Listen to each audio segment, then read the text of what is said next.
ನಮಸ್ಕಾರ ಸ್ನೇಹಿತರೆ. ಭಾರತದ ಹಿರಿಯ ನಾಗರಿಕ ಜೀವನ ಮಟ್ಟವನ್ನು ಸುಧಾರಿಸಲು ಮತ್ತು ಅವರಿಗೆ ಆರ್ಥಿಕ ಭದ್ರತೆ ಒದಗಿಸಲು ಕೇಂದ್ರ ಸರ್ಕಾರವು ಹಲವು ಮಹತ್ವದ ಹೆಜ್ಜೆಗಳನ್ನು ಇರಿಸುತ್ತಿವೆ ಸ್ನೇಹಿತರೆ.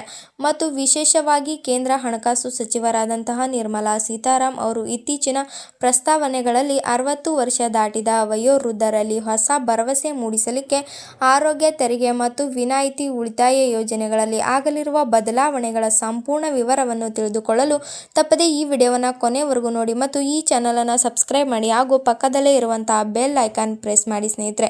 ನಾವು ಕೊಡುವಂತಹ ನೋಟಿಫಿಕೇಶನ್ ಅನ್ನು ದಿನಾಲೂ ತಪ್ಪದೇ ನೋಡಿ ಸ್ನೇಹಿತರೆ.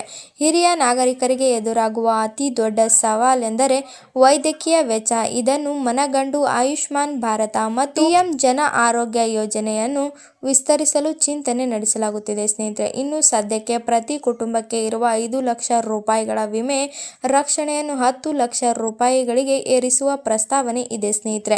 ಇನ್ನು 70 ವರ್ಷ ಮೇಲ್ಪಟ್ಟ ಎಲ್ಲ ಹಿರಿಯ ನಾಗರಿಕರನ್ನು ಈ ಯೋಜನೆಯಡಿಯಲ್ಲಿ ತರುವ ಸರ್ಕಾರ ಯೋಚಿಸುತ್ತಿದೆ.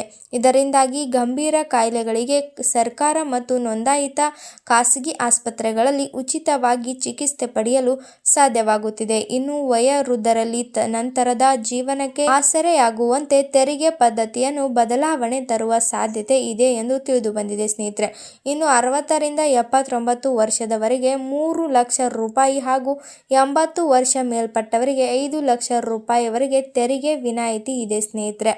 ಈ ನಿಟ್ಟಿನಲ್ಲಿ ಕನಿಷ್ಠ 10 ಲಕ್ಷ ರೂಪಾಯಿಗಳಿಗೆ ಹೆಚ್ಚಿಸುವ ಬಗ್ಗೆ ಚರ್ಚೆಗಳು ನಡೆಸಿವೆ ಸ್ನೇಹಿತರೆ. ಇದು ಜಾರಿಗೆ ಬಂದರೆ ಪಿಂಚಣಿ ಮತ್ತು ಬಡ್ಡಿ ಆದಾಯ ನಂಬಿಕೊಂಡಿರುವ ಹಿರಿಯರಿಗೆ ದೊಡ್ಡ ಮಟ್ಟದ ಉಳಿತಾಯವಾಗಲಿದೆ.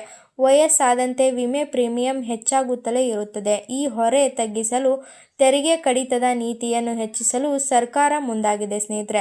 ಪ್ರಸ್ತುತ ಇರುವ 25,000 ಕಡಿತದ ನೀತಿಯನ್ನು 1 ಲಕ್ಷ ರೂಪಾಯಿಯವರೆಗೆ ಏರಿಸುವ ಸಾಧ್ಯತೆ ಇದೆ ಸ್ನೇಹಿತರೆ. ಇದರಿಂದ ಹಿರಿಯರು ಉತ್ತಮ ಆರೋಗ್ಯ ವಿಮೆ ಪಡೆಯಲು ಉತ್ತೇಜನ ಸಿಗಲಿದೆ ಸ್ನೇಹಿತರೆ. ಸುರಕ್ಷಿತ ಹೂಡಿಕೆಗೆ ಮೊದಲ ಆದ್ಯತೆ ನೀಡುವವರಿಗೆ ಅತ್ಯುತ್ತಮ ಆಯ್ಕೆಯಾಗಿರುತ್ತದೆ. ಇನ್ನು ಸದ್ಯ ಈ ಯೋಜನೆಯಡಿಯಲ್ಲಿ ವಾರ್ಷಿಕ 8.2% ಆಕರ್ಷಕ ಬಡ್ಡಿ ನೀಡಲಾಗುತ್ತದೆ. ಇದು ಸರ್ಕಾರಿ ಬೆಂಬಲಿತ ಯೋಜನೆಯಾಗಿರುವುದರಿಂದ ಹೂಡಿಕೆಗೆ ಪೂರ್ಣ ಸುರಕ್ಷತೆ ಇರುತ್ತದೆ ಮತ್ತು ಪ್ರತಿ 3 ತಿಂಗಳಿಗೊಮ್ಮೆ ನಿಯಮಿತ ಆಧಾರವನ್ನು ಒದಗಿಸುತ್ತದೆ. ಅಂತ ಹಿರಿಯ ನಾಗರಿಕರ ರೈಲ್ವೆ ರಿಯಾಯಿತಿಯನ್ನು ಮತ್ತೆ ಆರಂಭಿಸುವ ಬಗ್ಗೆ ಗಂಭೀರ ಚರ್ಚೆಗಳು ನಡೆಸುತ್ತಿವೆ ಸ್ನೇಹಿತರೆ.